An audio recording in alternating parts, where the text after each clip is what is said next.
Itinapon ako na parang basura sa mismong araw ng kamatayan ng aking ina. Habang humahalakhak si Stella sa marangyang sala, ako'y nakaluhod sa putikan. Tinitiis ang bawat patak ng ulan at ang masakit na pagtataboy ni Papa. Pero hindi rito nagtatapos ang lahat. Ang bawat luha ko ay magiging lason sa inyong maruming dangal. Sino nga ba ang tunay na magmamana ng lahat? Magagawa ko bang bumangon mula sa abo ng inyong kataksilan? Wala kang puwang sa pamamahay na ito. Layas, umalis ka, bago ko pa ipakaladkad ang marumi mong katawan sa mga gwardya.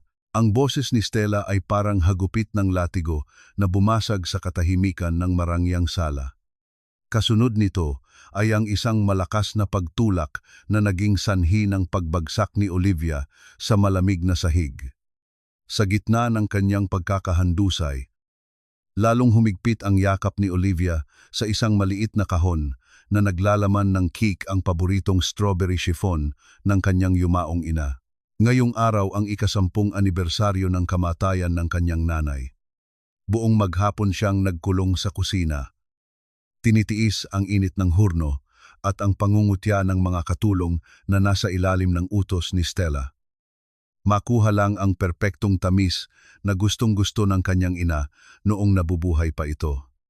Inakala ni Olivia na sa kabila ng lahat ng pasakit na dinanas niya sa loob ng 3 taon mula nang pumasok si Stella sa buhay nila, ay hahayaan man lang siyang gunitain ang alaala ng kanyang tunay na magulang ng may kapayapaan. Ngunit nagkamali siya. Hinablot ni Stella ang kahon mula sa kanyang mga kamay. Sa isang iglap, bumukas ang takip nito at marahas na itinapon ng matanda ang cake sa paanan ni Olivia. Ang kulay rosas na icing ay humalo sa dumi ng semento. Unti-unting nayurakan ng suot na mamahaling sapatos ni Stella. Mama Stella, huwag po. Para sa anibersaryo ni Nanay Ian. Ang pabulong na pagsusumamo ni Olivia. Ang kanyang boses ay nanginginig at halos hindi lumalabas sa lalamunang nanunuyo sa sakit. Ang kanyang mga mata ay nananatiling nakapako sa nasirang cake. Tila nakikita niya roon ang mismong pagkatao niya na paulit-ulit na dinudurog. Walang anibersaryo sa bahay ko, patay na ang nanay mo, Olivia. At katulad ng cake na ito, basura na ang alaala niya sa buhay ni Roberto. Tumawa ng mapait si Stella. Isang tunog na puno ng pagmamalaki at kawalan ng awa. Sa sandaling iyon, bumukas ang pintuan ng library. Lumabas ang kanyang ama, si Don Roberto. Ngunit malayo ito sa matikas at mapagmahal na amang kinagisnan ni Olivia. Maputla ang mukha nito. Nanlalabo ang mga mata at tila hindi makatayo ng tuwid. Papa, tulungan niyo po ako. Paalisin niyo po ako ni Mama Stella sa mismong araw ni Nanay. Sigaw ni Olivia habang pilit na gumagapang patungo sa kanyang ama. Umaasang may natitira pang pagmamahal sa puso nito. Subalit, tumingin lamang si Don Roberto sa kanya nang walang kabuhay-buhay. Umalis ka na, Olivia. Huwag mo nang bigyan ng sakit ng ulo ang iyong Mama Stella. Pagod na ako sa mga eksena mo. Ang mga salitang iyon ay parang isang matalim na punyal na bumaon sa pinakamalalim na bahagi ng puso ni Olivia. Mas masakit pa ito kaysa sa anumang sampal o pagtulak. Ang kanyang ama, ang tanging proteksyon na inaasahan niya, ay tila isang estranghero na tinitingnan siya ng may pagkasuklam. Hindi alam ni Olivia na ang bawat salitang binibitawan ng kanyang ama ay idinidikta ng lason na unti-unting sumisira sa isipan nito ang gamot na gabi-gabing inihahalo ni Stella sa kanyang inumin. Nang hina ang buong katawan ni Olivia, ang mga daliri niyang may bahid pa ng harina at asukal ay nanginginig habang nakasayad sa malamig na tiles. Tila tumigil ang pag-ikot ng mundo. Ang bawat sulok ng mansyong dati ay puno ng tawanan kasama ang kanyang ina. Ngayon ay tila isang malaking libingan na lalamon sa kanya ng buhay. Walang imik na tumayo si Olivia. Hindi na siya lumaban, nang kaladkarin siya ng mga tauhan ni Stella palabas ng malaking pintuang Nara. Ang tunog ng pagsara ng pinto ay naging hudyat ng pagtatapos ng kanyang buhay bilang isang prinsesa sa sarili niyang tahanan. Nakahandusay siya sa labas ng tarangkahan habang ang langit ay nagsisimulang magpakawala ng malakas na ulan. Ang bawat patak ng tubig na tumatama sa kanyang balat ay kasing lamig ng pakikitungo ng kanyang ama. Sa gitna ng dilim at bugso ng hangin, isang liwanag mula sa bintana ng silid ng kanyang ama ang nakakuha ng kanyang pansin mula sa malayo. Nakita niya si Stella. May hawak itong maliit na bote ng gamot. Ang likido ay kulay asul na tila kumikinang sa dilim. Nakita ni Olivia kung paano ito ibinuhos ng babae sa baso ng tubig ni Don Roberto. Kasabay ng isang mapanuring ngiti na tanging isang demonyo lamang ang makakagawa. Isang malakas na kulog ang gumitla sa paligid. Kasabay ng pagtatanto ni Olivia sa isang katotohanang mas nakakatakot kaysa sa pagiging palaboy, unti-unting pinapatay ni Stella ang kanyang ama. At siya lamang ang nakakaalam nito. Bakit tila bingi ang langit sa aking mga dalangin? At bakit ang sa isang taong dapat ay nagtatanggol sa akin, ang siya pang nagtulak sa akin patungo sa bangin ng kawalan, nananatiling nakaluhod si Olivia sa gitna ng baha. Ang kanyang mga mata ay nananatiling nakapako sa bintanang iyon. Ang kanyang puso, na dati ay puno lamang ng pait, ay untunting nilalamon ng isang bagong damdamin. Isang pangako na isinilang sa gitna ng unos at kataksilan. Ang bawat hininga ni Olivia ay tila isang paghukay sa kanyang dibdib. Mabigat at puno ng hapdi. Nagising siya sa gitna ng isang maliit na silid kung saan ang amoy ng luma at mamasa-masang kahoy ay humahalo sa amoy ng murang langis na ginagamit sa pagmamasahe. Ang liwanag ng umaga na sumisilip sa siwang ng bubong na yari sa pinagsama-samang yero at plywood ay tila nanunukso sa kanyang kalagayan. Wala na ang malalambot na unang nayari sa goose feathers. Ang tanging sumasalo sa kanyang ulo ay isang matigas na sako na pinalaman ng mga lumang tela. Naramdaman niya ang isang mainit at kulubot na kamay na dahan-dahang humahaplos sa kanyang noo. Sa pagmulat ng kanyang mga mata, bumungad ang mukha ni Nanay Elena. Ang dating mayordoma ng kanilang mansyon na pinatalsik ni Stella, ilang taon na ang nakalilipas dahil sa katapatan nito sa kanyang yumaong ina. Gising ka na pala. Anak, huwag ka munang kumilos. Napakataas ng lagnat mo. Ang malambing na tinig ni Nanay Elena ay sapat na upang muling bumuhos ang mga luha ni Olivia. Nay Elena.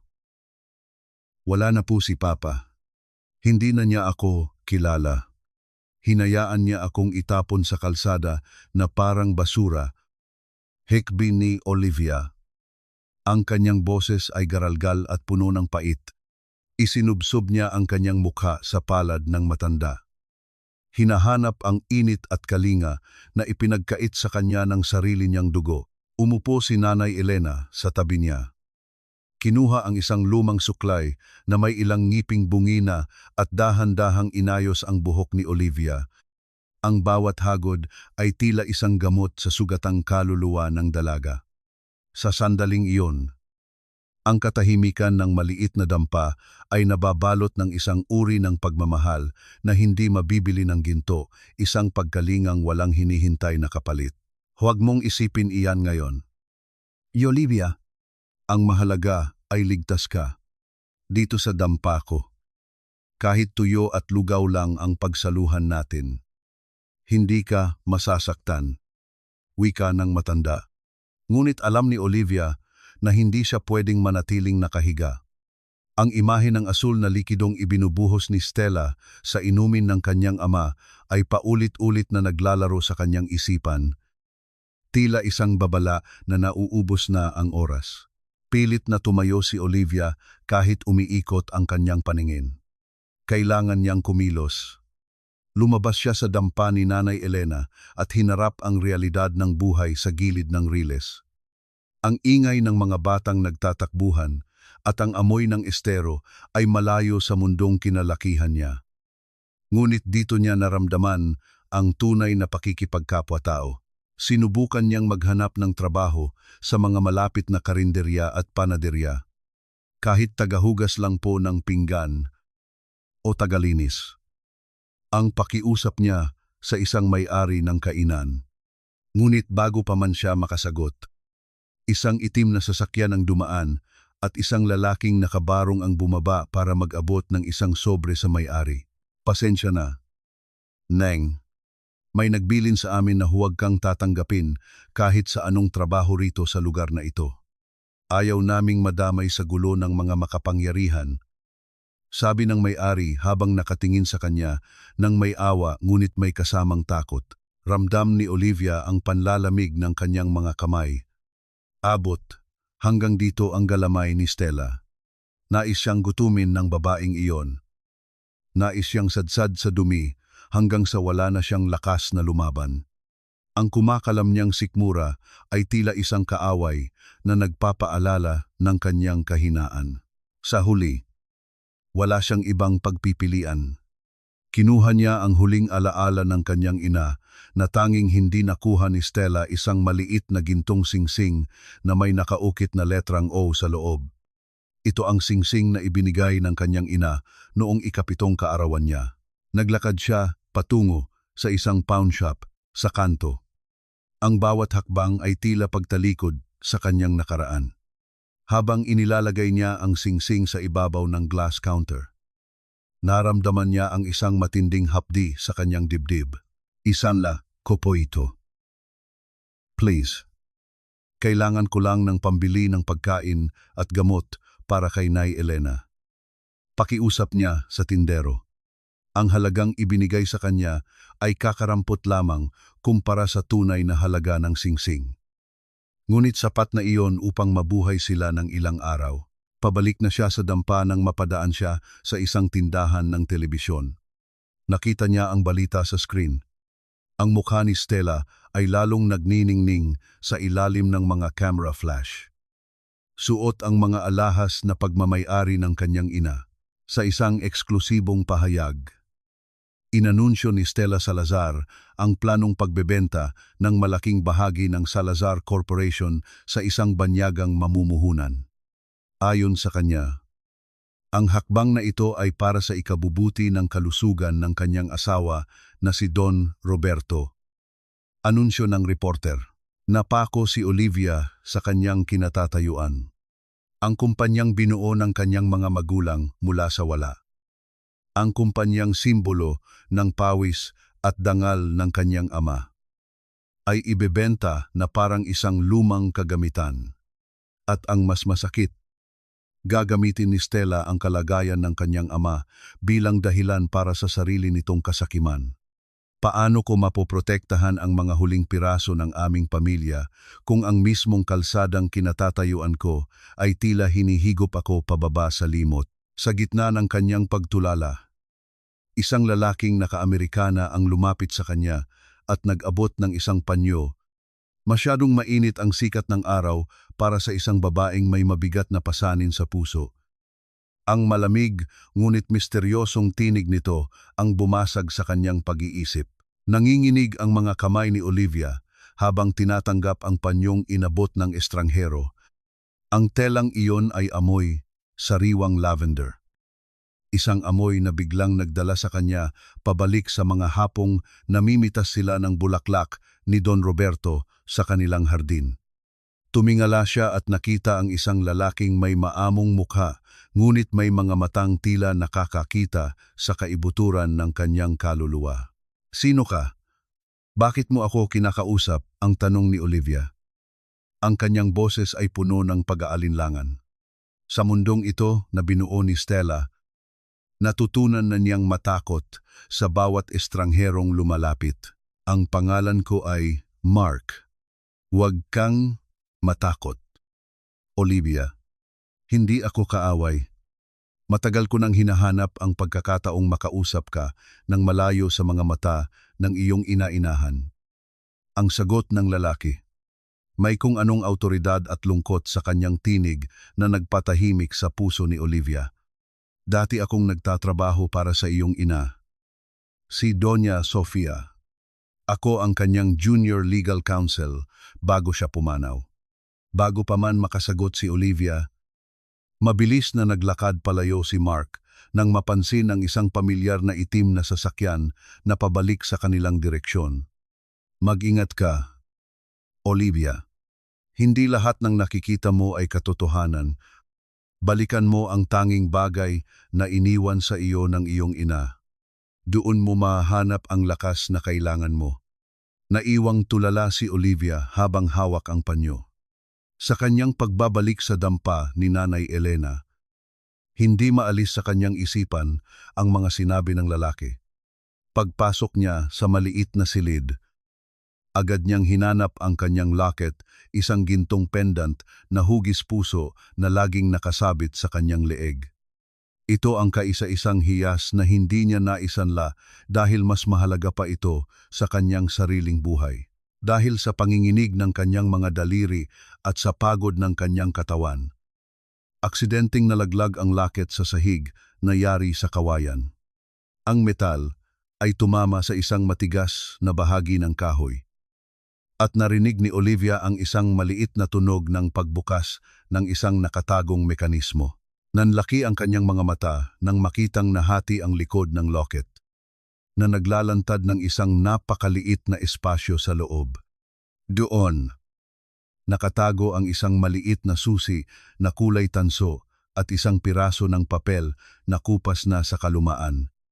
Ang papel ay may nakasulat na mga numero at isang address ng isang lumang bangko sa Binondo na matagal nang hindi nababanggit sa kanilang pamilya. Nang dahan-dahan niyang bulatin ang papel, may nahulog na isa pang maliit na sulat. Ito ay sulat kamay ng kanyang ina. Para sa aking matapang na anak, si Olivia. Ang simula ng sulat, habang binabasa niya ang bawat salita, tila naririnig niya ang malambing na boses ni Sofia na bumubulong sa kanyang pandinig. Kung binabasa mo ito, marahil ay dumating na ang panahong kailangan mong protektahan ang iyong sarili at ang iyong ama. Huwag kang mawawalan ng pag-asa. May iniwan akong sandata para sa iyo. Hindi para pumatay, kundi para itama ang mali. Ang susing ito ang magbubukas ng pintuan ng iyong kinabukasan. Tandaan mo, ang tunay na yaman ay nasa iyong puso at sa iyong katapatan. Mahal na mahal kita, anak. Humagulgol si Olivia habang yakap ang maliit na papel. Ang bawat patak ng kanyang luha ay tila naghuhugas sa kanyang takot. Sa gitna ng kahirapan, sa gitna ng pagiging palaboy, naramdaman niyang hindi siya nag-iisa.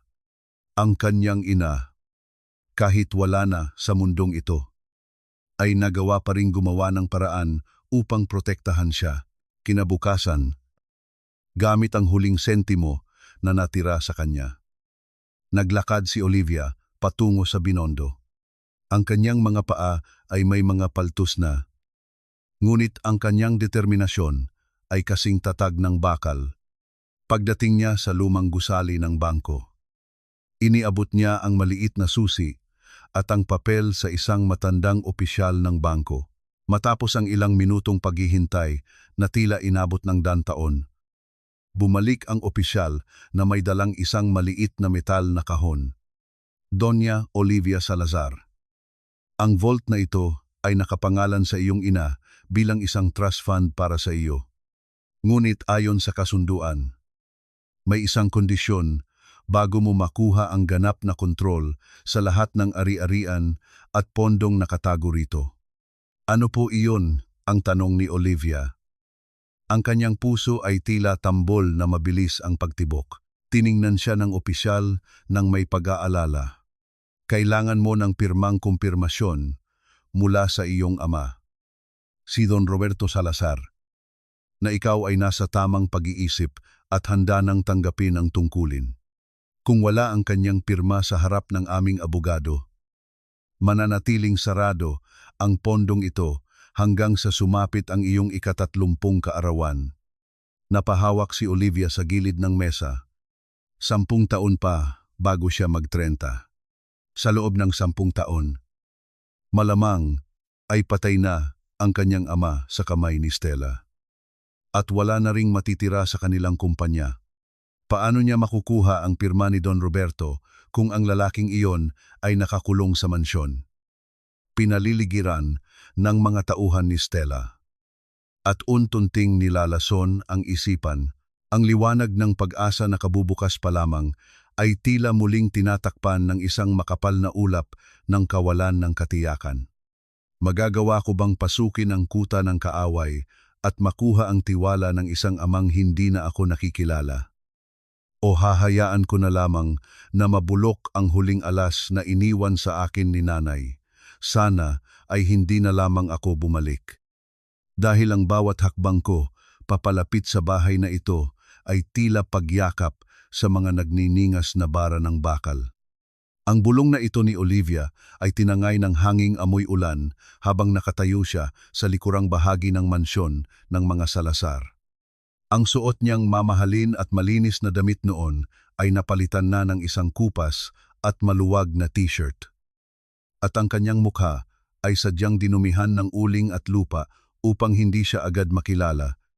Sa kanyang kamay, mahigpit niyang hawak ang dokumento mula sa bangko.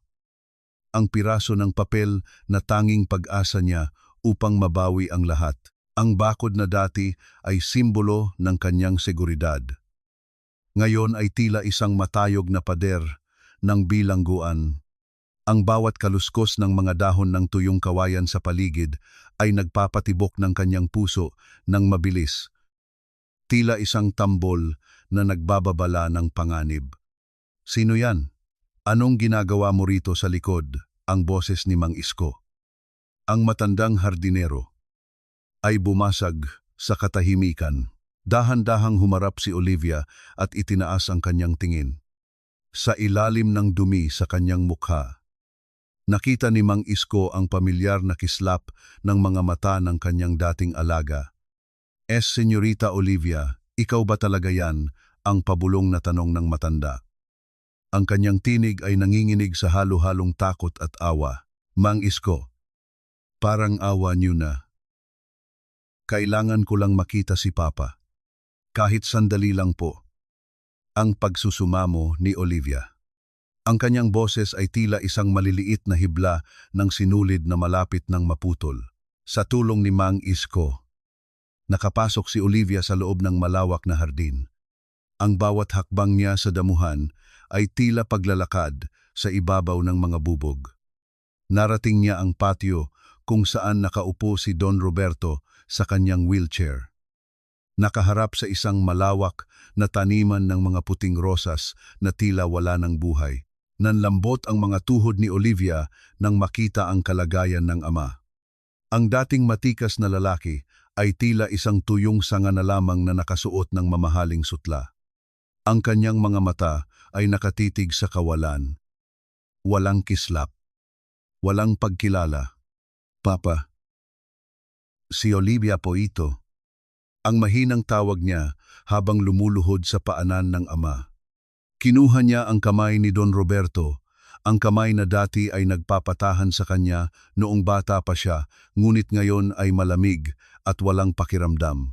Walang reaksyon, si Don Roberto. Tumingin lang ito sa kanya ng bahagya, ngunit ang paningin nito ay tila lumalampas sa kanya. Tila isang anino lamang ang nakikita nito. Ang sakit na naramdaman ni Olivia ay higit pa sa anumang pisikal na sugat. Ang makita ang iyong magulang na buhay pa, ngunit tila patay na ang diwa ay isang uri ng paghihirap na walang sapat na salita para ilarawan. Papa, kailangan ko po ng tulong niyo. Para po ito sa atin. Para kay nanay.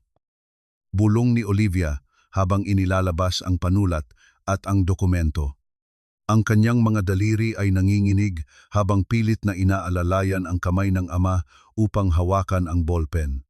Ngunit bago pa man madampi ang dulo ng panulat sa papel, ang katahimikan ng hapon ay binuwag ng isang matinis at mapang-uyam na tawa. Isang tunog ng mga yabag ng takong sa semento ang narinig. Papalapit ng papalapit. Tila isang maninila na nakahanap ng kanyang biktima. Anong drama ito?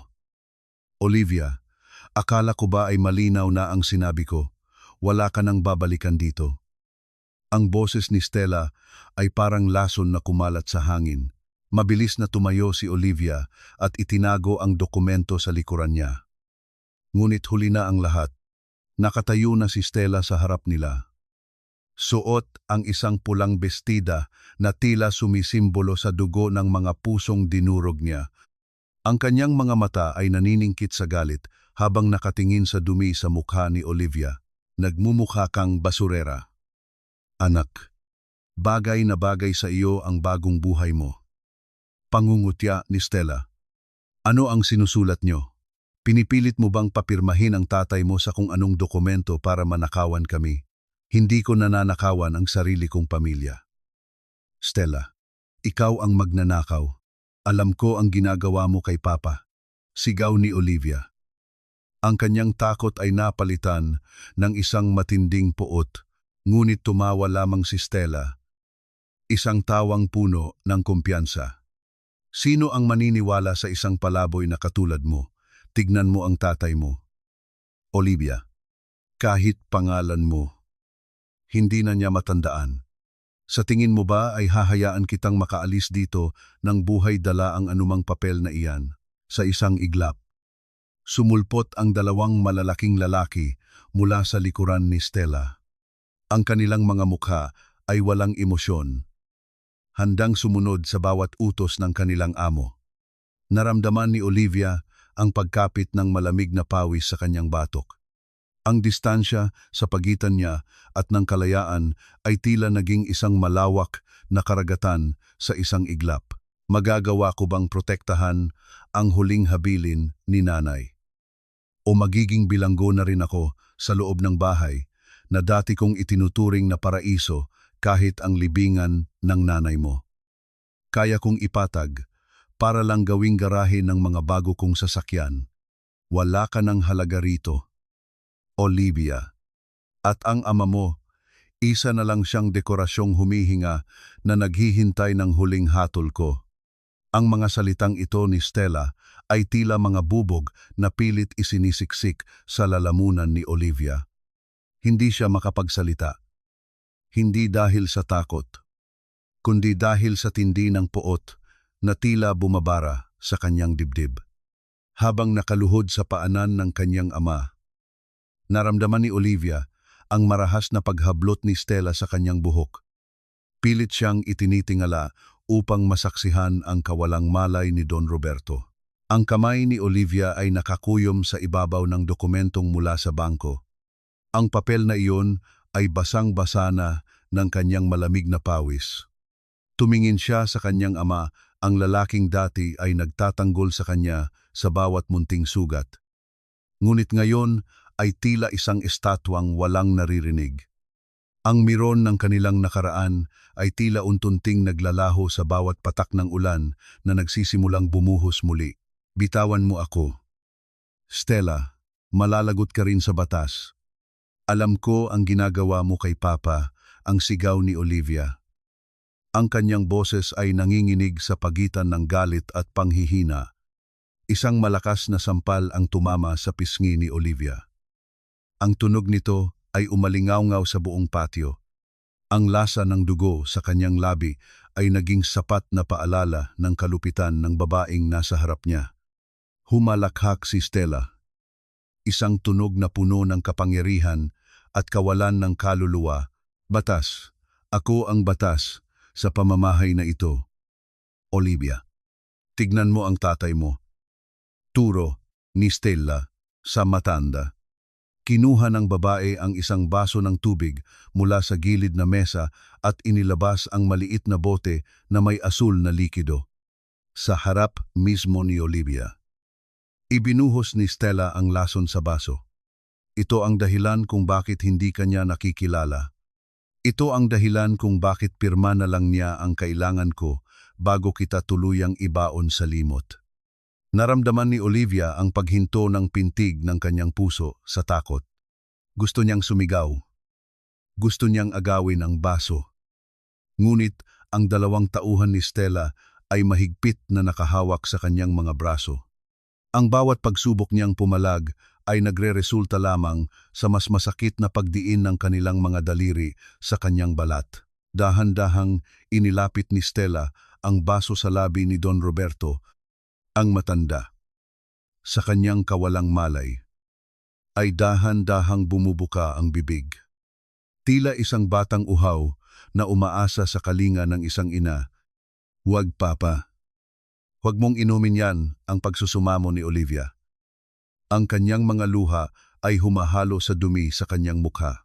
Sa sandaling iyon, isang malakas na tunog ng pagbagsak ng mga paso ng halaman ang narinig sa kabilang bahagi ng hardin. Ang pansin ng mga tauhan ni Stella ay bahagyang naantala. Isang anino ang mabilis na gumalaw sa gitna ng dilim, si Mang Isko.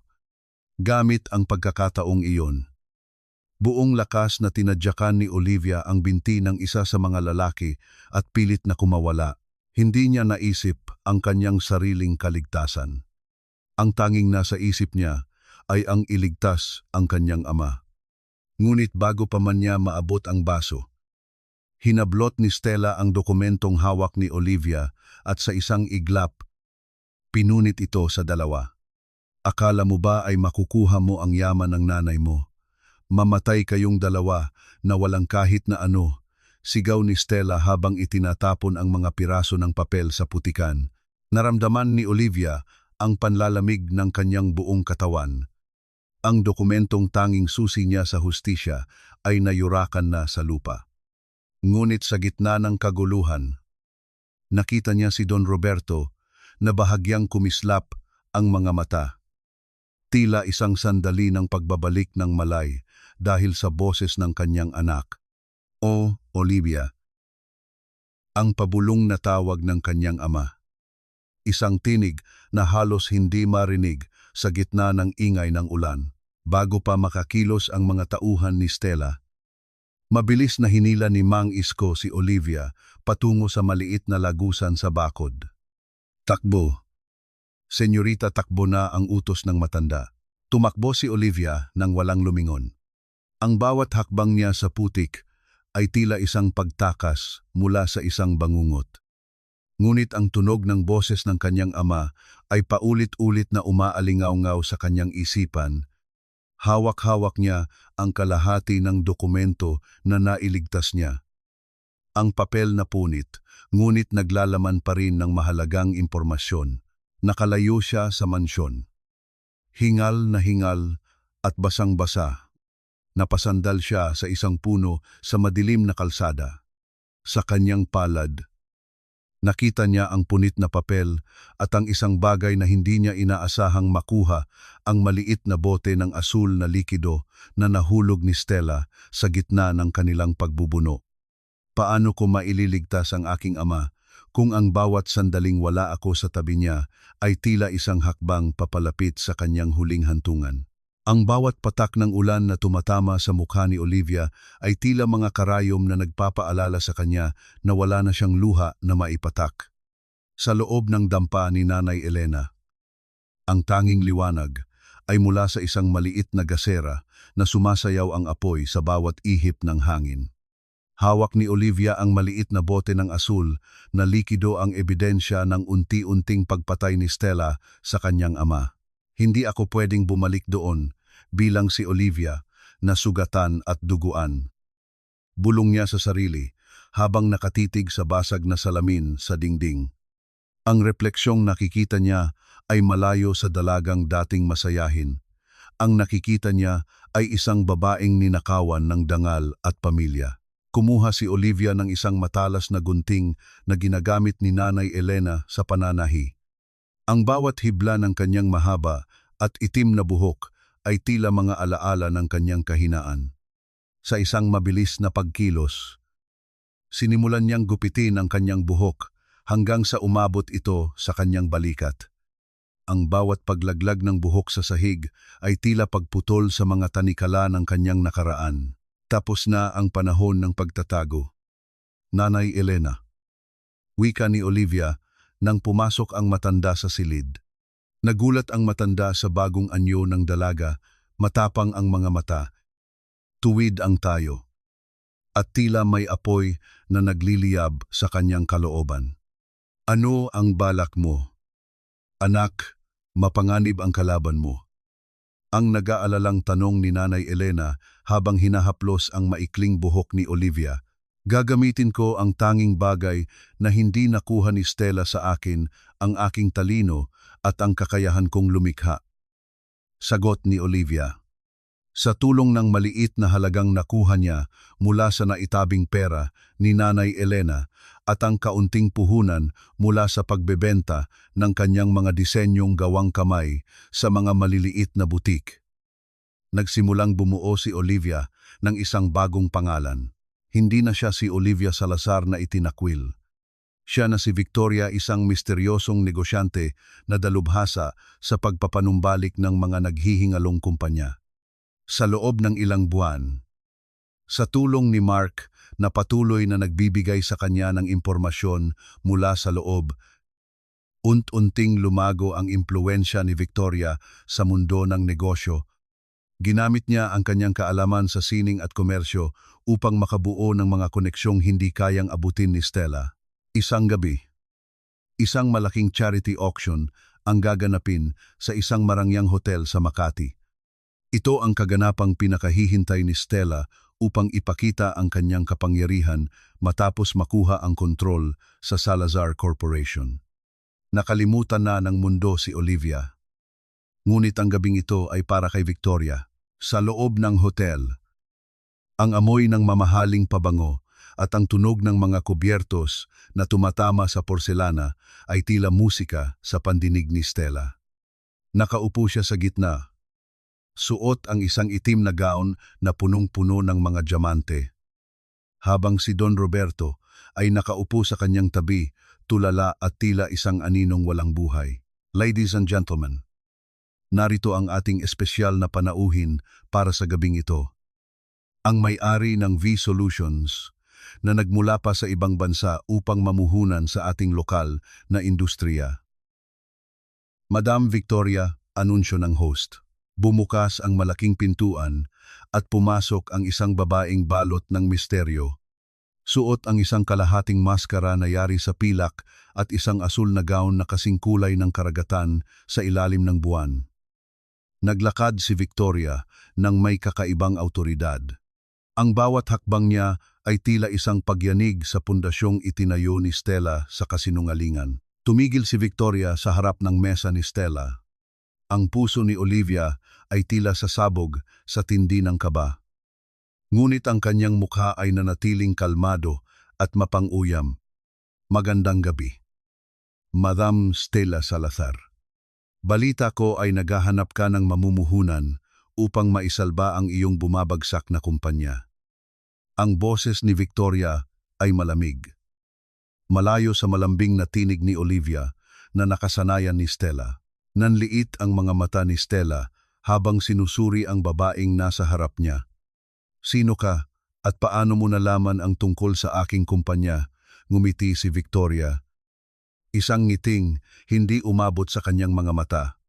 Sabihin na nating mahilig ako sa mga kwento ng pagbagsak at pagbangon. At sa tingin ko, ang kwento mo ay malapit nang matapos sa isang trahedya kung hindi ka makikipagtulungan sa akin. Sa ilalim ng mesa, nakita ni Victoria ang nanginginig na kamay ng kanyang ama na pilit inaabot ang laylayan ng kanyang gown. Ang hapdi sa puso ni Olivia ay tila isang sariwang sugat na nabuksan. Ngunit kailangan niyang magtiis. Isang maling galaw at mawawalan ng saysay ang lahat ng kanyang pinaghirapan. Ano ang gusto mo? Victoria, ang tanong ni Stella. Ang kanyang tinig ay may halong takot at interes. Gusto ko ang lahat. Stella, lahat ng pag-aari mo, pati na ang mga lihim na itinatago mo sa ilalim ng iyong kama. Bulong ni Victoria habang inilalapit ang kanyang mukha sa tainga ng matanda. Naramdaman ni Olivia ang panlalamig ni Stella. Sa sandaling iyon, alam niyang nagsimula na ang tunay na laro. Ngunit sa gitna ng kanilang pag-uusap, isang pamilyar na amoy ng gamot ang naramdaman ni Victoria mula sa direksyon ni Don Roberto. Mabilis na tumingin si Victoria sa baso ng tubig sa harap ng kanyang ama. Doon, nakita niya ang pamilyar na asul na kinang na untunting humahalo sa malinaw na likido. Magagawa ko bang manatili sa aking pagpapanggap habang nakikita kong untunting nilalason ang aking ama sa harap ng aking mga mata? O ititigil ko ang lahat at ilalantad ang aking sarili para lamang maisalba ang kanyang huling hininga? Napakasakit na ang taong nagbigay sa iyo ng buhay ay nasa harap mo lang. Ngunit tila isang pader ng salamin ang namamagitan sa inyo dahil sa suot mong maskara. Habang nakatingin si Victoria sa baso ng tubig na may asul na kinang, naramdaman niya ang matinding pagnanais na isigaw ang katotohanan, na hablutin si Don Roberto at ilayo sa dambuhalang ahas na si Stella. Ngunit bago pa man makakilos si Victoria, isang matikas na lalaki ang sumulpot sa kanyang tabi.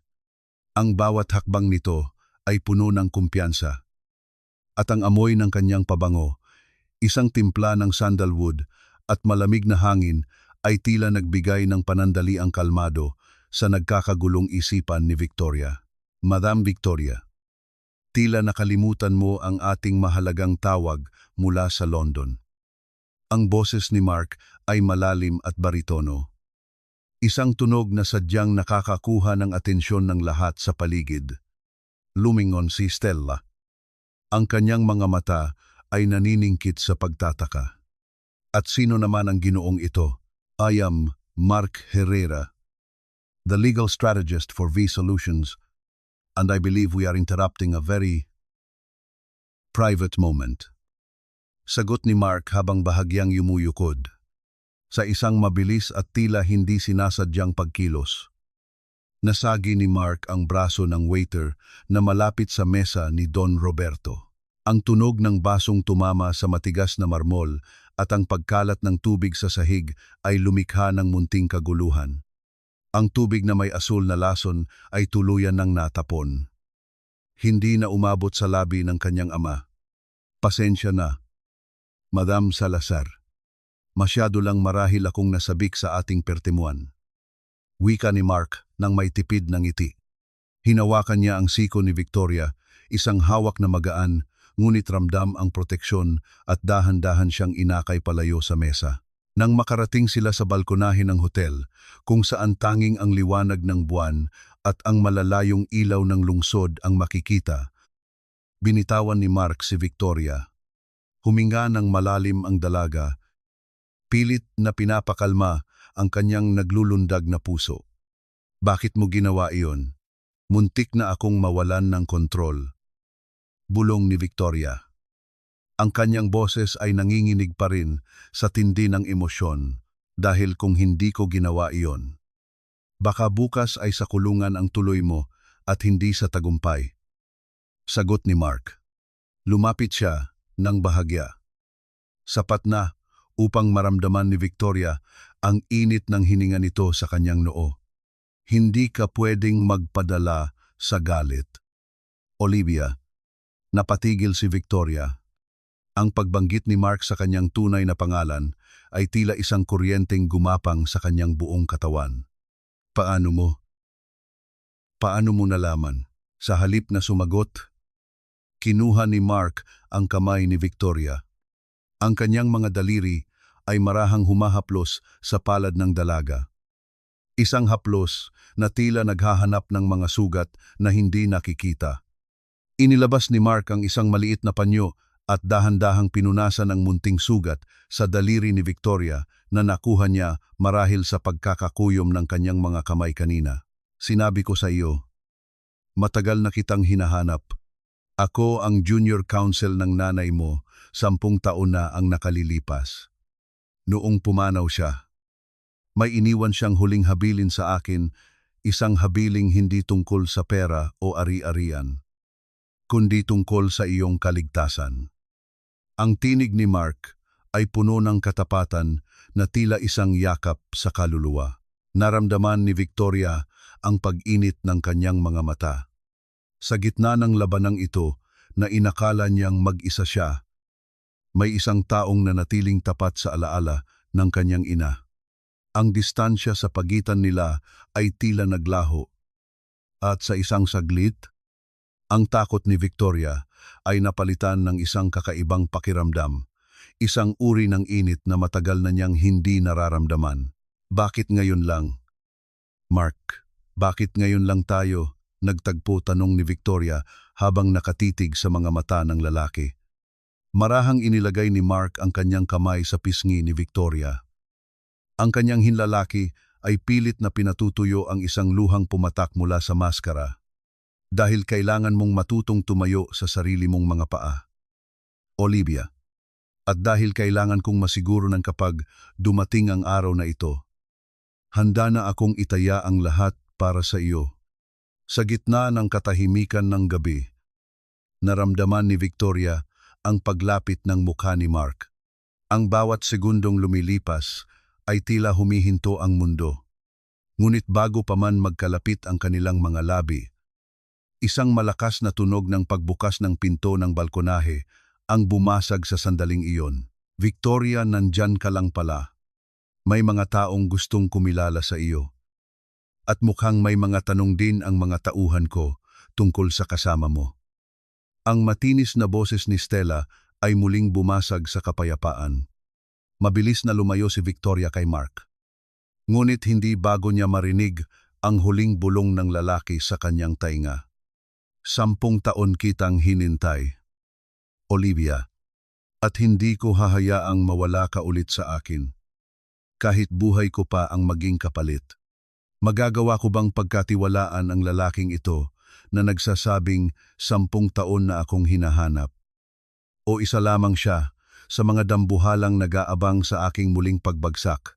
Huwag mong isipin na dahil nag-iisa ka sa mundong ito, ay malaya ka nang gawin ang lahat ng gusto mo.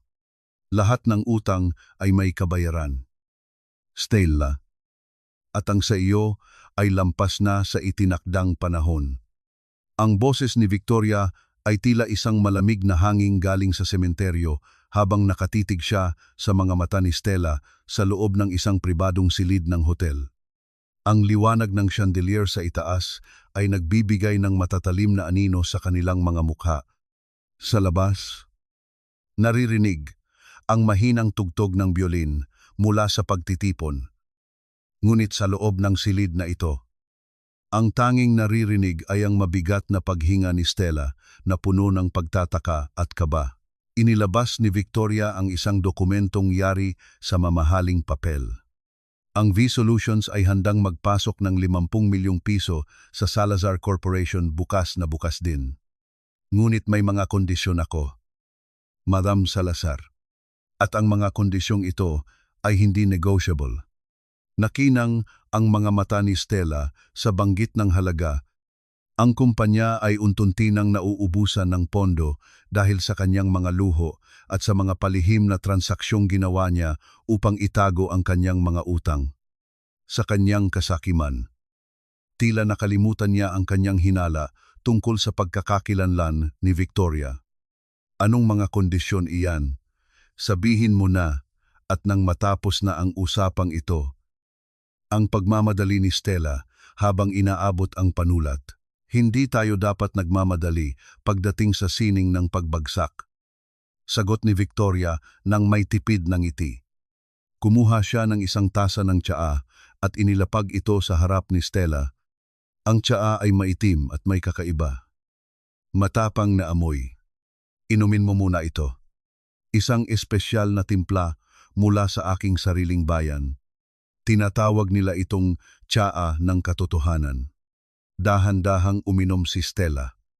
Ngunit sa unang higop pa lamang, Napaangi ang kanyang mukha sa tindi ng pait. Napakapait nito. Anong klaseng tsaa ito? Iyan ang pait ng mga luhang pilit na nilunok ng mga taong inaapi mo.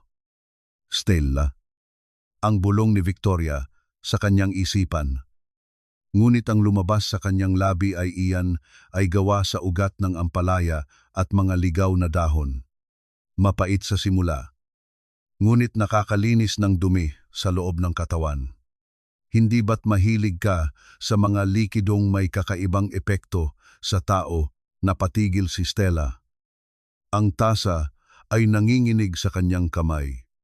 Ang bawat salita ni Victoria ay tila may dalawang kahulugan na pilit na humahalukay sa kanyang konsensya kung meron man siya nito. Sa pagkakataong iyon, tila nakita ni Stella ang isang anino ng batang Olivia sa likod ng maskara ni Victoria. Ang paraan ng pagtaas ng kilay. Ang maliliit na galaw ng mga daliri. Lahat ay pamilyar. Sino ka ba talaga? Ang tanong ni Stella. Ang kanyang boses ay nanginginig sa pagitan ng galit at takot. Bakit tila kilalang kilala mo ang mga sikreto ng pamilyang ito? Tumayo si Victoria at lumapit sa bintana. Nakatalikod sa matanda. Ang kanyang puso ay tila isang ibon na nagpupumiglas sa loob ng hawla ng kanyang dibdib. Ang tindi ng pagnanais na tanggalin ang maskara at isampal sa mukha ni Stella ang lahat ng katotohanan ay tila isang apoy na naglalagablab. Ngunit naalala niya ang bilin ni Mark, isang maling hakbang. At mawawalan ng saysay ang lahat. Ako ang iyong magiging pinakamatalik na kaibigan. O ang iyong pinakamatinding bangungot. Depende iyan sa kung gaano kabilis mo pipirmahan ang papel na ito. Wika ni Victoria nang hindi lumingon. Dahil sa desperasyon at sa tindi ng pangangailangan sa pera, marahas na kinuha ni Stella ang panulat at nilagdaan ang dokumento nang hindi na binabasa ang maliliit na letra sa huling bahagi. Hindi niya alam na sa pagpirma niyang iyon, ibinigay niya kay Victoria ang karapatang maging co-owner ng lahat ng kanilang ari-arian. Kabilang na ang mansyong kinalakihan ni Olivia. Ayan, may pera na ako. Ngayon, umalis ka na sa harap ko, sigaw ni Stella habang itinatapon ang panulat sa mesa. Humarap si Victoria. Ang kanyang mga mata ay naniningning sa tagumpay na may halong pait. Salamat, Madam Salazar. Inaasahan ko ang ating masayang pagsasama sa ilalim ng iisang bubong. Nang makalabas si Victoria sa silid, mabilis siyang naglakad patungo sa banyo. Doon, mabilis niyang binuksan ang gripo at hinayaang dumaloy ang tubig nang walang tigil upang lunurin ang tunog ng kanyang mga hikbi. Isinandal niya ang kanyang noo sa malamig na salamin. Ang bawat bahagi ng kanyang katawan ay nanginginig. Ang pagpapanggap na ito ay tila isang mabigat na baluti na unti-unting pumapatay sa kanyang kaluluwa. Konting tiis na lang. Papa, konti na lang at mababawi na kita. Bulong niya sa kanyang refleksyon. Ngunit sa kanyang paglabas, bumungad sa kanya ang isa sa mga tauhan ni Stella na may hawak na telepono. Nakita ni Victoria ang pagbabago sa mukha ng lalaki habang nakikinig sa kabilang linya. Opo. Madam, sigurado po kayo opo. Gagawin namin ang lahat para makuha ang fingerprints niya sa baso ng tsaa bago niyo ito ipasuri. Naramdaman ni Victoria ang panlalamig ng kanyang buong katawan. Sinusubukan ni Stella na kumpirmahin ang kanyang identidad sa pamamagitan ng agham, isang maling hawak. Isang bakas ng kanyang daliri. At guguho ang buong imperyong itinayo niya sa loob ng ilang buwan.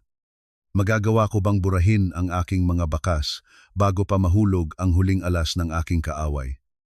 O huli na ang lahat para sa aking bagong pagkakakilanlan? Mamatay ka na. Roberto, mamatay ka na para matapos na ang paghihirap ko sa pag-aalaga sa isang bangkay na tulad mo.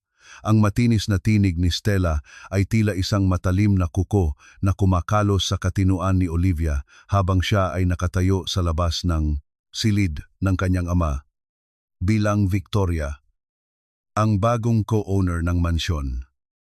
May karapatan na siyang pumasok sa bawat sulok ng bahay. Ngunit ang bawat hakbang niya sa loob ng kuta ng kaaway ay tila paglalakad sa nagniningas na uling.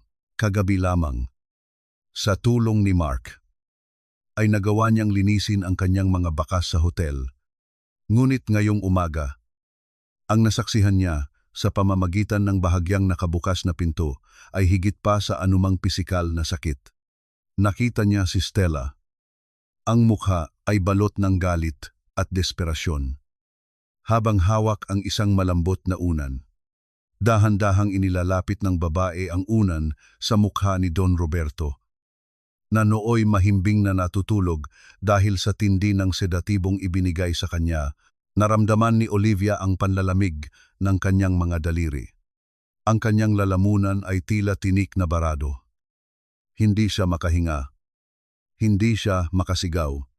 Ang bawat hibla ng kanyang pagkatao ay gustong sumugod at itulak si Stella pababa ng hagdan.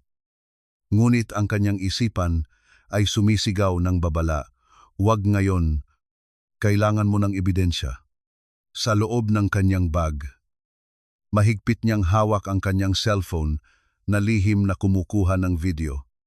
Ang bawat segundo ng pagtatangka ni Stella ay naitatala, isang matibay na pako sa kabaong ng kasamaan ng babaeng ito. Madam Stella, may panauhin po kayo sa baba. Si Madam Victoria po. Ang boses ng isang katulong mula sa pasilyo ang nagpahinto sa masamang balak ni Stella. Mabilis na binitawan ni Stella ang unan at maayos na inilagay ito sa likod ng ulo ni Don Roberto. Natila ba tinitiyak lamang niya ang kaginhawaan ng asawa? Humarap siya sa pinto. Ang kanyang mukha ay biglang nagbago mula sa isang mamamatay tao patungo sa isang mapagmahal na asawa sa loob lamang ng isang saglit. Victoria, napakaaga mo namang bumisita, wika ni Stella habang lumalabas ng silid. Pilit na itinatago ang panginginig ng kanyang mga kamay. Gusto ko lang makita ang aking investment. Stella, at mukhang hindi maganda ang lagay ng iyong asawa. Ang malamig na sagot ni Victoria. Ang kanyang mga mata ay dumapo sa kanyang ama na nasa loob ng silid. Ang hapdi sa kanyang puso ay tila isang sariwang sugat na binuhusan ng asin. Pumasok si Victoria sa silid nang hindi nagpapaalam. Lumapit siya sa kama ni Don Roberto. Sa ilalim ng kanyang mga guwantes, naramdaman niya ang pangangati ng kanyang balat na hawakan ng pisngi ng ama. Naibulong na narito na siya upang iligtas ito. Ngunit nanatili siyang matigas. Tiningnan niya ang bote ng tubig sa gilid ng kama, ang tubig na may asul na lason. Masyadong marumi ang hangin dito. Stella, marahil ay kailangan nating palitan ang mga nag-aalaga sa kanya.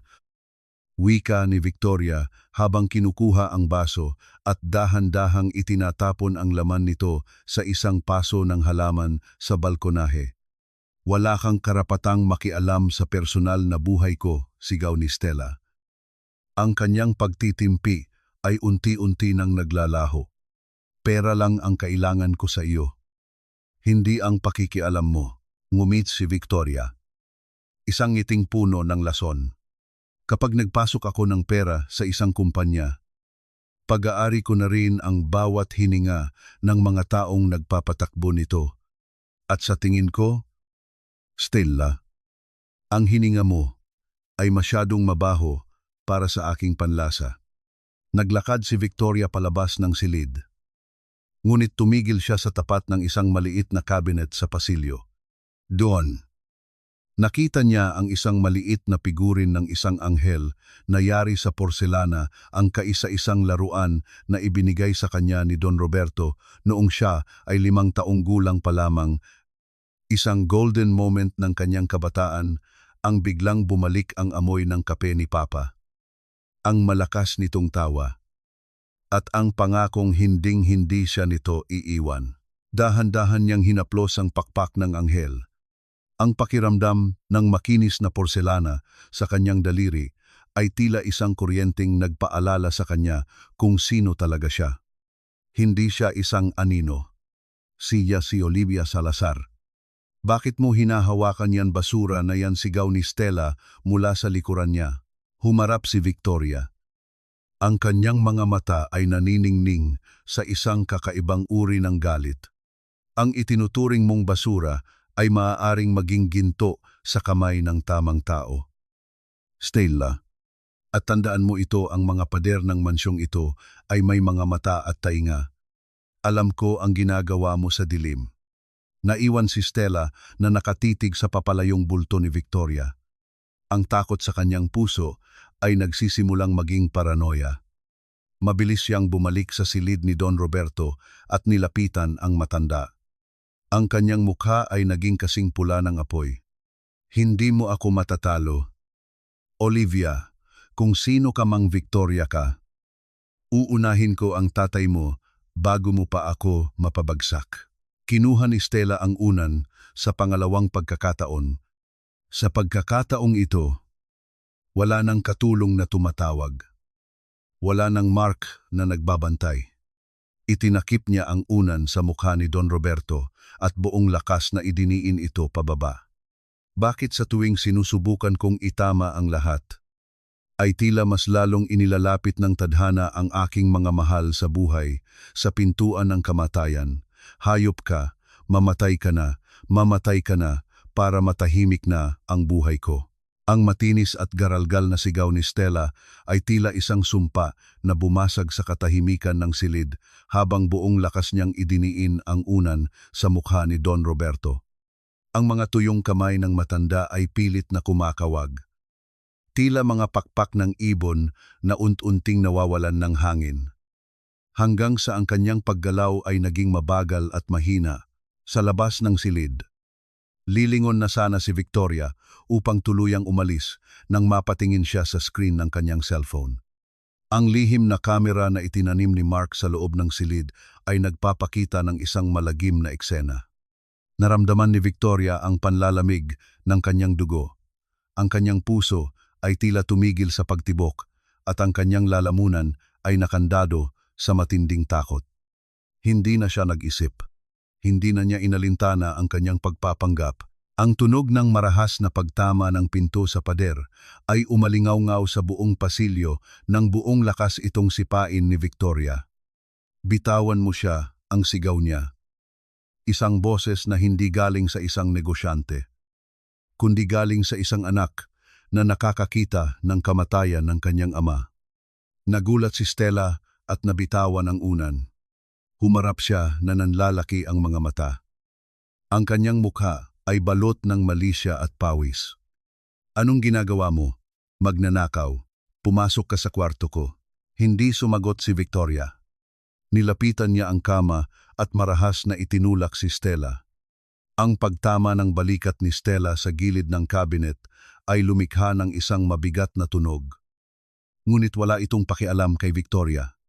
Mabilis niyang kinuha ang unan at tiningnan ang ama. Ang mukha ni Don Roberto ay halos kulay ube na. Ang kanyang bibig ay bahagyang nakabuka habang pilit na humihigop ng hangin. Papa, huminga ka. Nandito na ako. Bulong ni Victoria.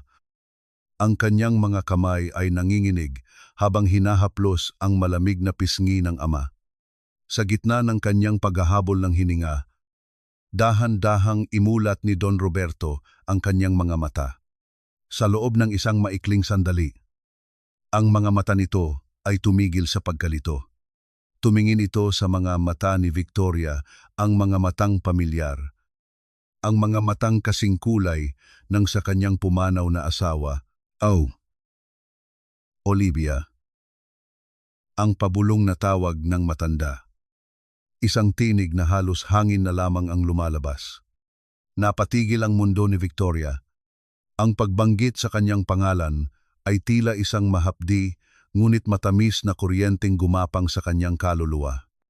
Ngunit bago pa siya makasagot, isang malakas na tawag mula sa baba ang narinig. Police help! May intruder sa loob ng mansyon.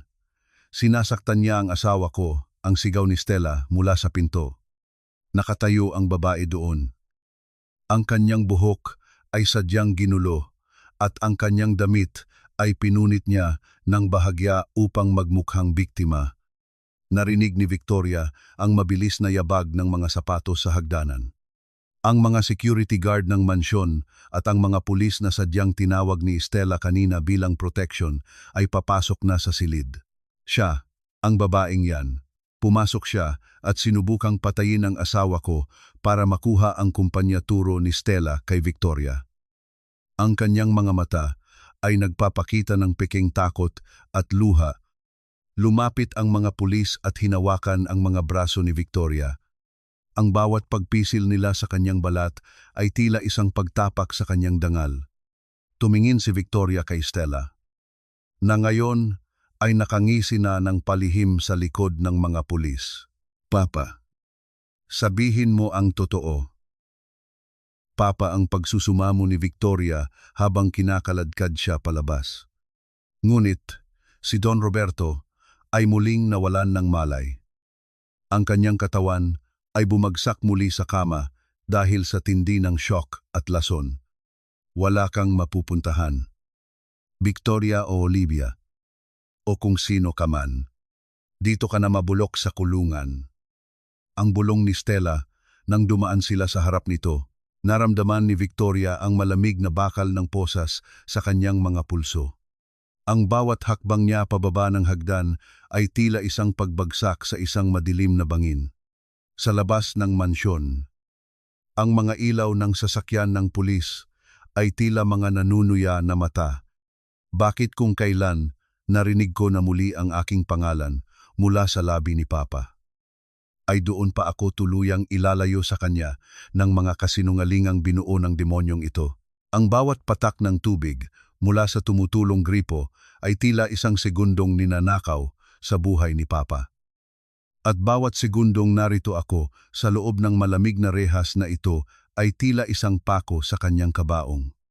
Ang boses ni Olivia ay isang pabulong na panalangin sa gitna ng madilim at mabahong selda. Wala na ang maskara ni Victoria. Wala na ang mamahaling gown. Ang suot niya ay ang gusot na t-shirt na may bahid ng dugo mula sa labi ng kanyang ama at dumi mula sa pagkakaladkad sa kanya ng mga pulis. Ang amoy ng kalawang at ihi sa paligid ay tila sumasakal sa kanyang huling pag-asa. Naramdaman niya ang panginginig ng kanyang mga tuhod habang nakaupo sa matigas na semento. Sa bawat pagpikit ng kanyang mga mata, ang nakikita niya ay ang nanlalabong paningin ni Don Roberto at ang malademonyong ngiti ni Stella habang suot ang posas si Olivia. Senyorita Olivia, may bisita kayo. Ang boses ng pulis ay walang kasing lamig ng bakal na rehas na bumukas nang may mabigat na tunog ng pag-atungal ng metal. Inakala ni Olivia na si Mark ang darating, ngunit ang tunog ng matutulis na takong na tumatama sa semento ay nagpabilis ng tibok ng kanyang puso sa takot at poot. Huminto ang mga yabag sa tapat ng kanyang selda. Doon, nakatayo si Stella. Lalong nagmumukhang marangal sa suot nitong puting trahe de kala na tila ba isa siyang anghel, habang ang kanyang mga mata ay nagniningning sa katuwaan. Bagay na bagay sa iyo ang lugar na ito. Olivia, dito ka naman talaga nababagay sa ilalim. Sa putikan, kasama ng mga basura. Ang mapanguyam na boses ni Stella ay umalingaw-ngaw sa tahimik na pasilyo. Nandito ka lang ba para insultuhin ako? Patayin mo na lang ako. Stella, dahil kapag nakalabas ako rito, tinitiyak ko sa iyong pagsisihan mong ipinanganak ka pa. Ang sagot ni Olivia. Ang kanyang boses ay tila isang talim na dumaan sa hasaan, humalakhak si Stella. Isang tunog na puno ng kamandag. Lumabas. Sa tingin mo ba ay hahayaan kitang makalabas? Ang lahat ng ebidensya ay laban sa iyo. Ang mga security guard, ang mga gamot na nahanap sa bag mo na Victoria ka. Lahat yan ay magpapatunay na sinubukan mong lasunin at sakalin ang sarili mong ama. Lumapit si Stella sa rehas at bumulong. Ang kanyang hininga ay amoy mamahaling wine na humahalo sa baho ng selda. At huwag kang mag-alala para sa papa mo. Ngayong gabi, itatama ko na ang lahat. Isang huling turok lang ng bitamina at tuluyan na siyang makakasama ng nanay mo sa kabilang buhay. At ikaw mabubulok ka rito habang iniisip na ikaw ang dahilan kung bakit siya namatay. Hayop ka. Huwag mong sasaktan si Papa. Sigaw ni Olivia habang pilit na inaabot ang leeg ni Stella sa pagitan ng mga rehas. Ngunit mabilis na lumayo ang babae habang tumatawa. Nang makaalis si Stella, bumagsak si Olivia sa sahig. Ang kanyang mga kuko ay bumaon sa matigas na semento hanggang sa magdugo ang mga ito. Ang kawalan ng katarungan ay tila isang dambuhalang alon na lumulunod sa kanya. Sa sandaling iyon, ang tanging nagpapanatili sa kanyang katinuan ay ang alaala ng kanyang ina, ang boses nito, na nagsasabing ang katotohanan ay tila isang binhi na kahit ibaon sa pinakamalalim na hukay ay muling sisibol sa liwanag. Dahan-dahan niyang kinuha ang isang maliit na piraso ng uling mula sa sulok ng selda, sa pader na puno ng mga marka ng mga naunang bilanggo. Iginuhit niya ang isang maliit na puso, ang hugis ng locket ng kanyang ina. Isang golden moment ng pananampalataya sa gitna ng impyerno. Nay, tulungan niyo po ako. Huwag niyong hayaang mamatay si Papa. Pabulong niyang panalangin habang ang kanyang mga luha ay pumatak sa iginuhit na puso. Maya, Maya. Narinig niya ang mabilis na yabag ng sapatos. Sa pagkakataong ito, hindi ito ang matulis na tunog ng takong ni Stella. Lumitaw si Mark sa harap ng rehas. Ang kanyang mukha ay balot ng pag-aalala at puyat. Olivia, makinig ka sa akin. Wala tayong oras. Ang mabilis na wika ni Mark habang iniaabot ang isang baso ng tubig sa dalaga. Nagagawa ni Stella na kontrolin ang lokal na pulisya. Ngunit hindi niya alam na may isang taong nagmamasid sa kanya mula pa noong una. Mark, papatayin niya si Papa ngayong gabi. Kailangan nating makalabas dito, ang desperadong sigaw ni Olivia. Ginagawa ko ang lahat. Olivia, ang video na nakuha mo ay sapat na, pero kailangan natin ng isang buhay na testigo na hindi nila kayang pasinungalingan. Sagot ni Mark. May isang taong dumating sa istasyon ngayon lang. Isang taong matagal nang nagtatago dahil sa takot kay Stella. Sa kabilang dulo ng pasilyo, isang pintuan ang bumukas ng may malakas na tunog. Pumasok ang isang lalaking nakahood. Dahan-dahang tinanggal ang takip sa ulo. At tumingin kay Olivia. Nanlaki ang mga mata ni Olivia nang makilala ang lalaki ito, ang matagal nang nawawalang driver ni Stella. Ang lalaking sinasabing namatay sa isang aksidente, ilang taon na ang nakalilipas. Handa na akong magsalita. Senyorita, ang boses ng lalaki ay nanginginig sa takot, ngunit may determinasyon. Handa ko nang sabihin kung paano ipinapatay ni Stella ang iyong ina, 10 taon na ang nakalilipas. Napatigil ang tibok ng puso ni Olivia. Hindi lang pala ang ama niya ang biktima, ang kanyang ina ay hindi namatay sa sakit, kundi pinaslang sa ilalim ng utos ng demonyong kinakasama ng kanyang ama. Magagawa ko bang pigilan ang huling turok ng lason sa aking ama bago pa mailabas ang katotohanan ito? O, ang katarungang ito ay darating sa panahong wala na akong pamilyang babalikan. Tapos na ang paghahari-harian mo. Stella, kahit ang impyerno ay hindi sapat na lugar para sa isang katulad mo. Ang boses ni Olivia ay tila isang hatol mula sa langit habang ang mga rehas ng kanyang selda ay bumubukas ng may mabigat na tunog ng pag-atungal ng metal.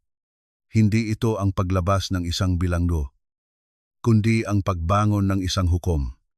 Sa tulong ng testimonya ng driver na si Mang Nestor at ang mga dokumentong nakalap ni Mark, ang warrant of arrest para kay Olivia ay agad na nabasura.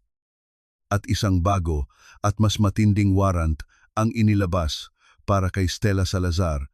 Ngunit ang bawat segundo ng paglalakad ni Olivia palabas ng presinto ay tila isang taon sa kanyang pakiramdam. Ang ulan ay malakas pa ring bumubuhos. Ang mga patak nito ay humahampas sa bubungan ng sasakyan ni Mark habang mabilis silang humaharurot patungo sa mansyon. Ang bawat pagpula ng stoplight ay tila isang sampal sa mukha ni Olivia. "Bilis." "Mark, bilis," sabi ni Stella. Ngayong gabi niya itatapos ang lahat ang pagsusumamo ni Olivia. Ang kanyang mga kuko ay bumaon sa leather na upuan ng sasakyan hanggang sa marinig ang mahinang tunog ng pagkapunit nito. Samantala, sa loob ng tahimik at madilim na silid ni Don Roberto, ang amoy ng kamatayan ay humahalo sa amoy ng mga bulaklak na malapit ng malanta. Nakatayo si Stella sa tapat ng salamin. Dahan-dahang isinusuot ang perlas na kuwintas na ninakaw niya mula sa kaban ni Sofia. Ang kanyang mukha ay balot ng isang nakakangilabot na katahimikan. Kinuha niya ang heringgilya mula sa ibabaw ng mesa.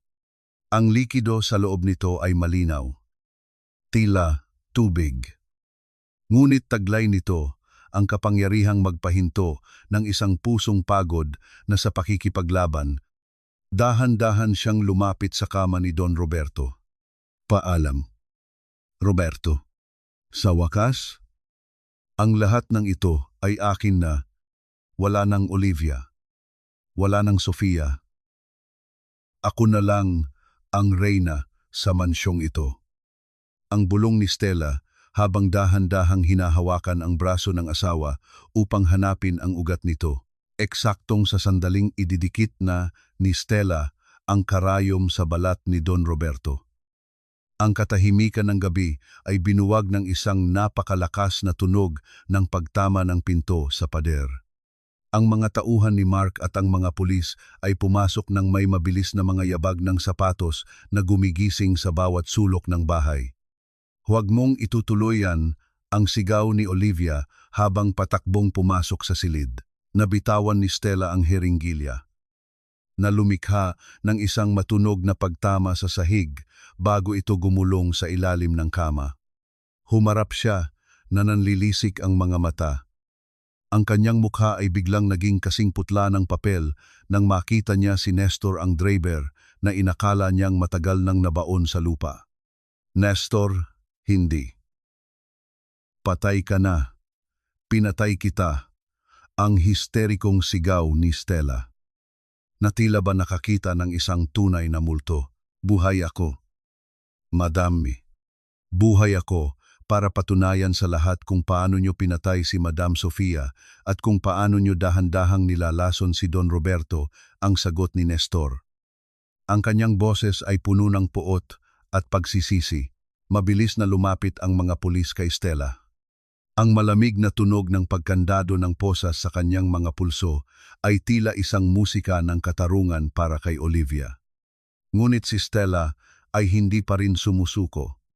Tumawa siya ng malakas. Isang tawang puno ng kabaliwan. "Wala kayong ebidensya. Salita lang yan ng isang lasinggong, Driver Roberto. Sabihin mo sa kanila. Sabihin mo," sigaw ni Stella habang pilit na kumakawala sa mga pulis. Ngunit sa sandaling iyon, ang kamay ni Don Roberto ay dahan-dahang gumalaw. Ang kanyang mga mata ay untunting dumilat.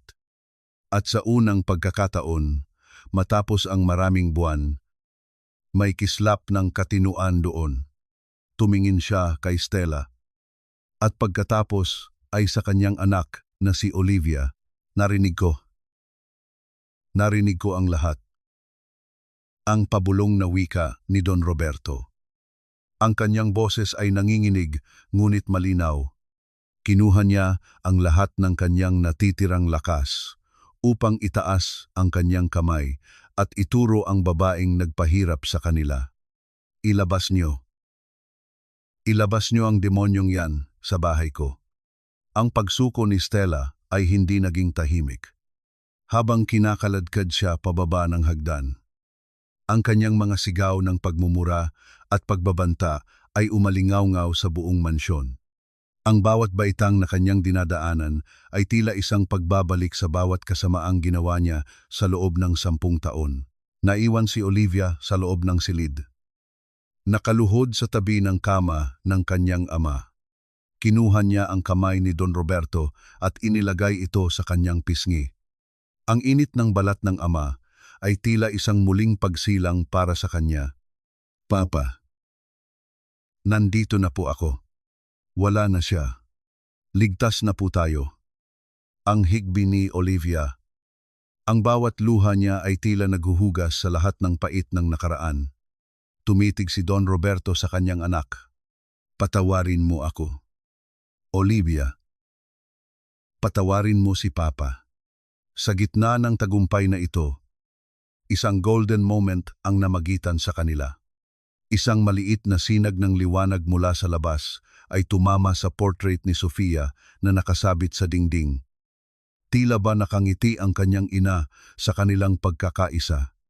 Ngunit sa ilalim ng kasiyahang ito, isang malalim na pangamba ang nananatili sa puso ni Olivia.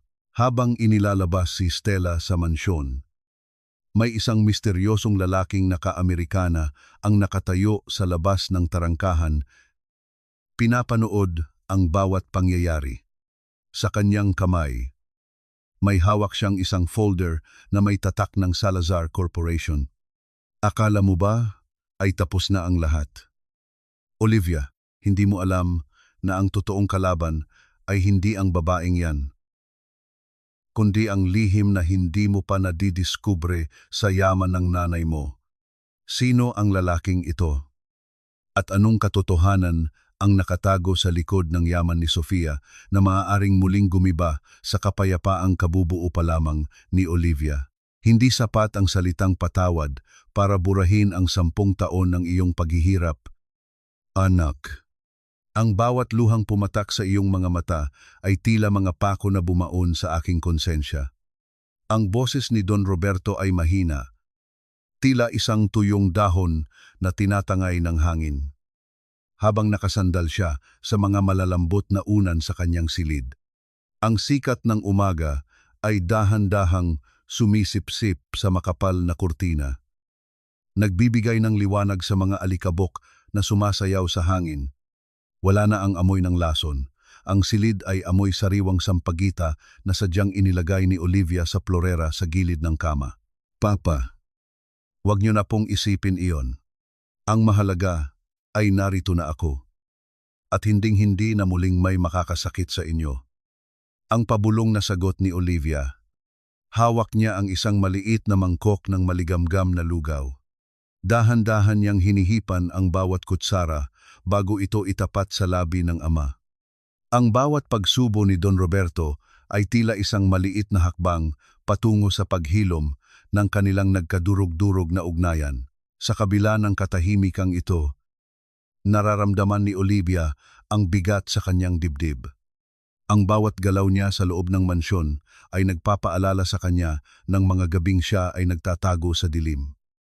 Ng mga araw na siya ay tinatawag na basura. Ang mga pader na ito, bagaman marangya, ay tila may mga alaala ng bawat sampal at mura ni Stella na hindi basta-basta mabubura ng isang pinturang bago. Isang golden moment ang namagitan sa kanila nang biglang abutin ni Don Roberto ang nanginginig na kamay ni Olivia. Kamukhang kamukha mo ang iyong ina. Olivia, maging ang paraan ng iyong pag-aalaga. Tila ba bumalik ang oras at siya ang kasama ko ngayon. Pumikit ang matanda. At isang luhang galing sa pagsisisi ang dahan-dahang gumapang sa kanyang kulubot na pisngi. Napatigil si Olivia. Ang hapdi ng nakaraan ay tila unti-unting natutunaw sa init ng hawak ng kanyang ama. Ngunit sa gitna ng emosyonal na sandaling ito, bumukas ang pinto nang may mahinang tunog ng pag-ikot ng seradura. Pumasok si Mark. Ang kanyang mukha ay seryoso at walang bakas ng ngiti. Olivia, kailangan nating mag-usap. May isang lalaking naghahanap sa iyo sa ibaba. Ayaw niyang umalis hanggat hindi ka nakakausap tungkol sa last will and testament ng iyong ina. Bulong ni Mark. Napakunot ang noo ni Olivia. Akala ko ba ay nakuha na natin ang lahat sa bangko? Ano pa ang kulang? Pagbaba ni Olivia sa sala. Bumungad sa kanya ang lalaking nakita niya sa labas ng mansyon kagabi. Ang suot nito ay isang kulay abong Amerikana na tila napakaluma na. At may hawak siyang isang folder na may tatak ng isang legal firm na matagal na ring nagsara. Ang kanyang mga mata ay malamig. Tila mga batong walang buhay. Senyorita Olivia Salazar. Ako si Aturi Valdez. Ako ang lihim na katiwala ni Doña Sofia. Wika ng lalaki nang hindi tumatayo. Inilapag niya ang folder sa mesa. Ang akala niyo ay katarungan na ang pagpapakulong kay Stella. Ngunit ang katotohanan ay mas malalim pa sa inyong inaakala. Ang yaman na iniwan ng iyong ina. Hindi ito galing sa mana. Ito ay galing sa isang kasunduang maaaring magpabagsak, hindi lamang kay Stella, kundi pati na rin sa pangalan ng inyong ama. Naramdaman ni Olivia ang panlalamig ng kanyang batok. Binuksan niya ang folder at binasa ang mga unang pahina. Ang bawat salitang nakasulat doon ay tila isang dagok sa kanyang pagkatao.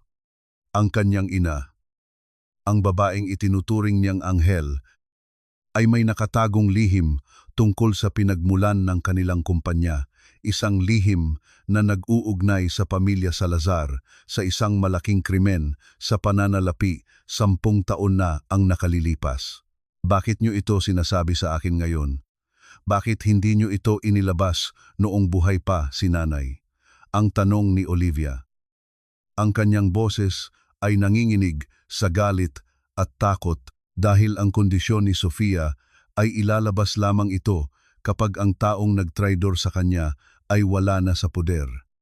Ngunit kailangan mong malaman, Olivia, ang kasunduang ito ay may third party.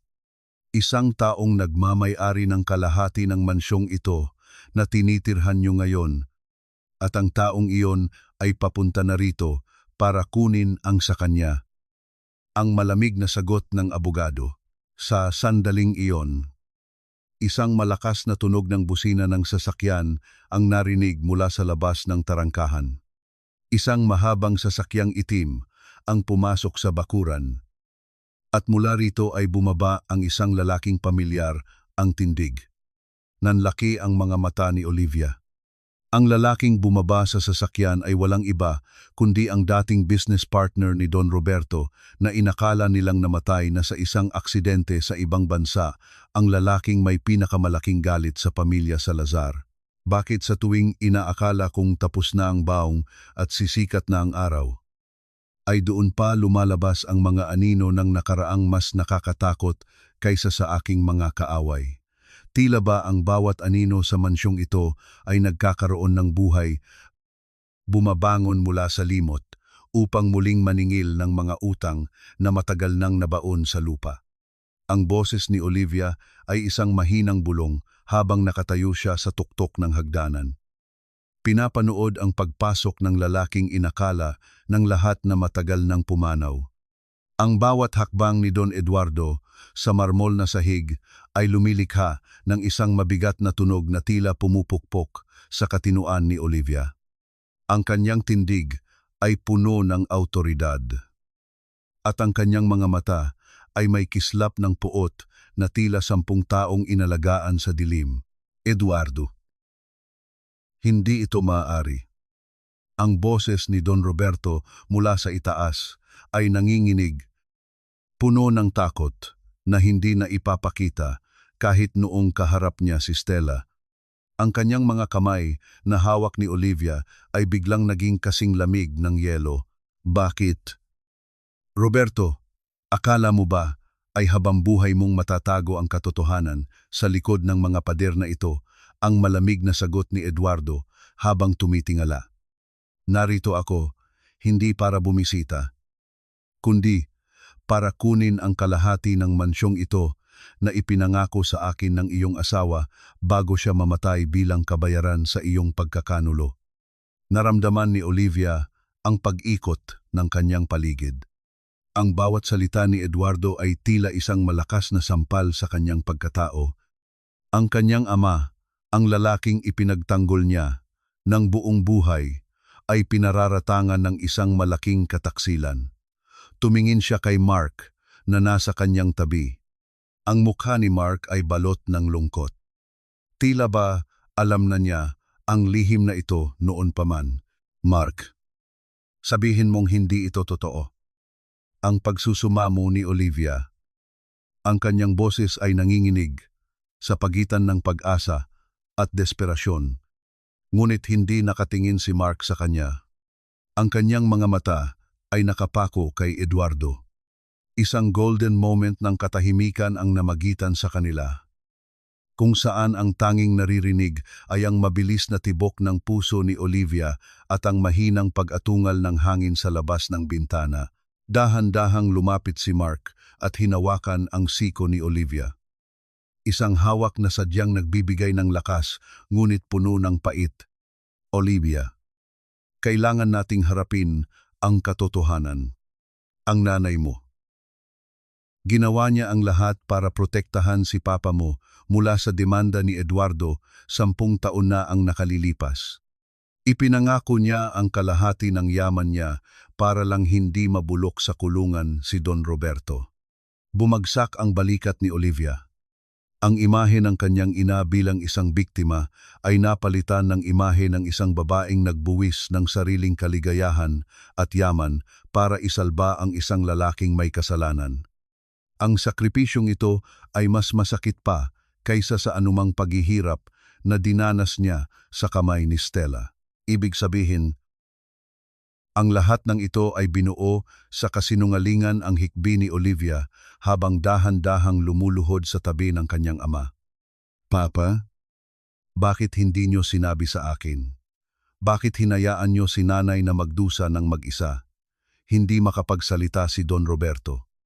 Ang kanyang mga mata ay napuno ng mga luhang puno ng pagsisisi. At ang kanyang labi ay nanginginig sa bawat pagsubok na bumuo ng salita.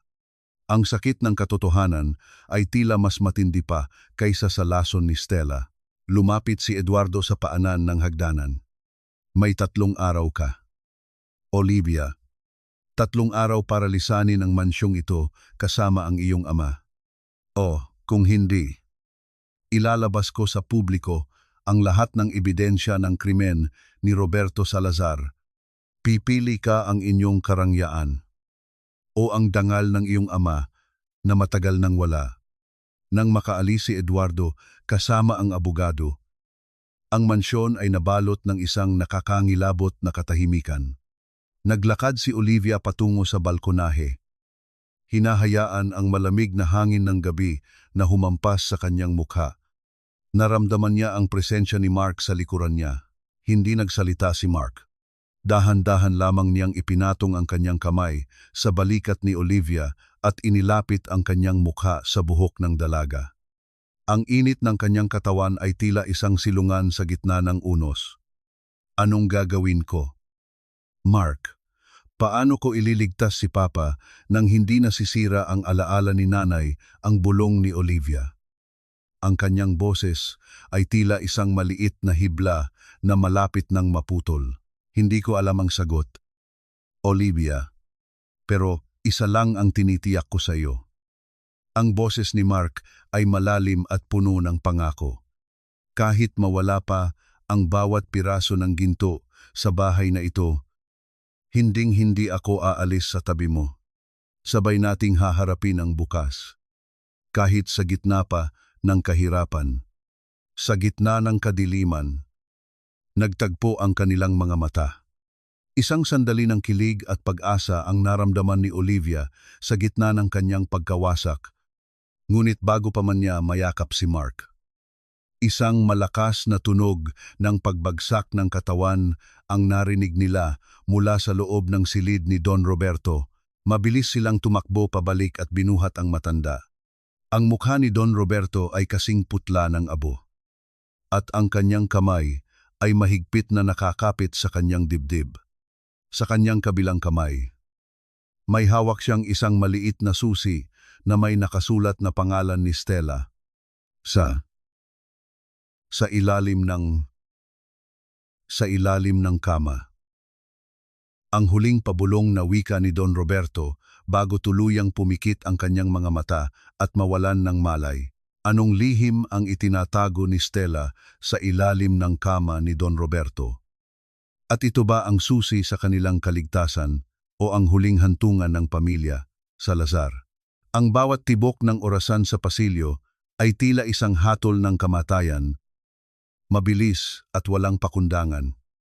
Habang ang buhay ni Papa ay nakabitin sa isang manipis na hibla ng hininga sa loob ng madilim na silid. Ang tanging maririnig ay ang mabigat na paghinga ni Don Roberto at ang mahinang kaluskos ng mga gamit na pilit na hinahalughog nina Olivia at Mark, gamit ang maliit na susi na iniwan ng kanyang ama. Pilit na binubuksan ni Olivia ang isang lihim na drawer sa ilalim ng kama. Ang kanyang mga kuko ay nanginginig. Ang pawis ay gumagapang sa kanyang batok, habang ang takot ay tila isang dambuhalang anino na bumabalot sa kanya. Nahanap ko na. Mark, nahanap ko na ang pabulong na sigaw ni Olivia nang bumukas ang isang maliit na compartment. Sa loob nito ay may isang lumang recorder at isang makapal na notebook na balot ng itim na leather. Dinala nila ito sa ilalim ng liwanag ng isang maliit na lamp. Nang pindutin ni Olivia ang play, ang boses ni Stella ay umalingaw-ngaw sa silid, hindi ang boses ng isang mapagmahal na asawa, kundi ang boses ng isang manggagantala. Sa recording na iyon, ipinagyayabang ni Stella sa kanyang tauhan kung paano niya ninakaw ang pondo ni Don Eduardo 10 taon na ang nakalilipas at ipinasa ang sisi kay Don Roberto. Hindi si Don Roberto ang nagtraidor. Si Stella ang arkitekto ng lahat ng kanilang pagdurusa. Pinatay ko si Sofia dahil masyado siyang matalino. At ngayon, uubusin ko ang mga Salazar para wala nang makahadlang sa akin. Ang huling linya sa recording na tila isang kulog na nagpayanig sa buong pagkatao ni Olivia. Naramdaman ni Olivia ang pagguho ng kanyang mundo. Ngunit sa pagkakataong ito, hindi dahil sa lungkot, kundi dahil sa isang matinding katarungan. Ang bawat sakripisyo ng kanyang ina ay hindi nawalan ng saysay. Ang katotohanan ay narito na. Nakahain sa kanyang mga palad. Kinabukasan, sa huling araw ng ultimatum ni Don Eduardo, dumating ang matanda sa mansyon nang may kasamang mga tauhan upang palayasin ang mga Salazar. Ngunit bago pa man siya makapagsalita, iniharap ni Olivia ang recorder at ang notebook. Huwag mong sisihin ang aking ama sa pagkakamaling hindi niya ginawa. Don Eduardo. Ang boses ni Olivia ay matatag. Walang bakas ng takot. Ang taong kinamumuhian mo ay ang taong pinagnakawan din ni Stella. Basahin mo ito. At pakinggan mo ang boses ng totoong demonyo. Isang golden moment ang namagitan sa kanila habang nakikinig si Don Eduardo. Ang kanyang matikas na anyo ay unt-unting nanlambot. Ang kanyang mga mata ay napuno ng pagsisisi habang napagtatanto niyang 10 taon siyang naging bulag sa katotohanan. Dahan-dahan niyang ibinaba ang kanyang tungkod at tumingin kay Olivia. Patawarin mo ako, anak. Patawarin niyo ako ni Roberto. Ang pabulong na wika ni Don Eduardo. Ang puot na nagpapatakbo sa kanyang buhay sa loob ng isang dekada ay tila naglaho na parang usok. Hindi na naging mahirap ang pagpapatibay ng kaso laban kay Stella. Ang bawat ebidensya ay tila mga pako na tuluyang nagsara sa pinto ng kanyang kalayaan. Habang hinahatulan si Stella ng habambuhay na pagkabilanggo, ang mansyon ng mga Salazar ay muling nabalot ng liwanag. Makalipas ang ilang buwan, ang hardin ng mansyon ay muling namulaklak. Ang amoy ng mga puting rosas at sampagita ay humahalo sa amoy ng sariwang kape sa balkonahe. Nakaupo si Don Roberto sa kanyang wheelchair. Bagaman mahina pa, ay may kislap na ng katuwaan sa kanyang mga mata habang pinapanood ang kanyang anak. Inaayos ko na ang mga papeles. Papa, ang mansyong ito ay hindi na lang magiging tahanan natin. Gagawin nating itong Sophia's Sanctuary, isang bahay kalinga para sa mga kababaihang biktima ng karahasan at panlilinlang. Wika ni Olivia habang hinahaplos ang kamay ng ama. Lumapit si Mark mula sa likuran at dahan-dahang ipinatong ang kanyang kamay sa balikat ni Olivia. Ang init ng kanyang palad ay tila isang pangako ng isang bagong simula. Handa ka na ba? Olivia, ang daming naghihintay sa labas para sa inaugurasyon. Ang malambing na tanong ni Mark. Tumingin si Olivia sa portrait ng kanyang ina na ngayon ay nasa pinakasentro ng sala. Sa unang pagkakataon sa loob ng 10 taon, naramdaman niyang ang kanyang puso ay buo na muli. Walang pait, walang hinala. Tila ba ang bawat sugat ay naging isang pilat na simbolo ng kanyang katatagan. Handa na ako. Mark, handa na akong mamuhay ng walang anino ng kahapon. Sagot ni Olivia. Dahan-dahang inilapit ni Mark ang kanyang mukha sa pisngi ni Olivia. Isang kilig na sandaling nagpahinto sa takbo ng oras. Hinawakan ni Olivia ang kamay ng lalaking nanatili sa tabi niya sa pinakamadilim na bahagi ng kanyang buhay. Sa gitna ng palakpakan ng mga tao sa labas at ang mainit na sikat ng araw, nahanap ni Olivia ang katarungang hindi lamang para sa kanyang pangalan, kundi para sa kapayapaan ng kanyang kaluluwa. Ang kwentong nagsimula sa putik at ulan ay nagtatapos sa isang makulay na bahaghari ng pag-asa.